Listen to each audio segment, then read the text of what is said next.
सूरत शहर के मिलावटखोरों पर अब भी लगाम नहीं लग पा रही है। खाद्य पदार्थों में मिलावट का एक और मामला सामने आया है, जिसमें गुड़, घी और दही के कुल 6 सैंपल फेल पाए गए हैं। जांच में सामने आया है कि गुड़ में रंग मिलाया जा रहा था, दही में फैट की मात्रा तय मानक से कम पाई गई, जबकि घी के सैंपल सब स्टैंडर्ड निकले। चंद रुपए अधिक कमाने के लालच में दुकानदार उपभोक्ताओं की सेहत से खिलवाड़ कर रहे थे। नगर पालिका प्रशासन ने अब मिलावट करने वालों के खिलाफ सख्त कार्रवाई की तैयारी कर ली है।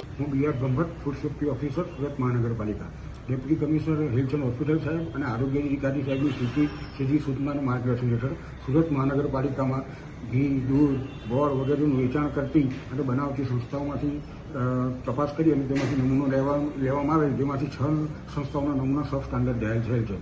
એટલે શું બેસે કરે સાહેબ? ગોળની અંદર કલરની હાજરી જોવા મળેલ છે।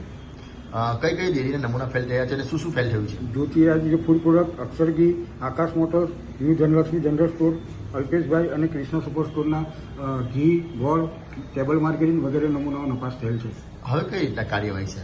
હવે ફૂડ સેફ્ટી સ્ટાન્ડર્ડ પ્રમાણે તેઓની સામે આગળની કાર્યવાહી કરવામાં આવશે। સાહેબ, આ લોકો કેમ નથી સુધરી રહ્યા? એ લોકોની સામે કડક કાર્યવાહી કરવામાં આવશે એટલે ધીરે ધીરે એમાં ઘટાડો થઈ જશે।